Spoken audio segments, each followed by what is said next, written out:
क्या आप ये जानने से डरते हैं कि साए में क्या छुपा है? जंगल राजों से भरा है, लेकिन आज रात एक राज खुलने वाला है। बोंगा सोचता है कि सब कुछ मामूल के मुताबिक है, जब तक इख्तों के पीछे से एक अजीब आवाज सुनाई नहीं देती। नेको रीछ सरगोशी करता है, ये आवाजें कई दिनों से यहां हैं। चीता जमीन सूंघता है, ये किसी अजनबी की बो है, हमारी नहीं।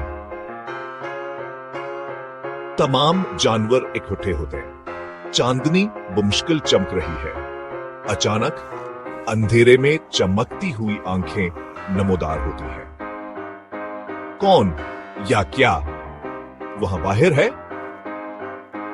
क्या बोंगा जंगल को बचा पाएगा? मुहिम जोई अभी शुरू हुई है।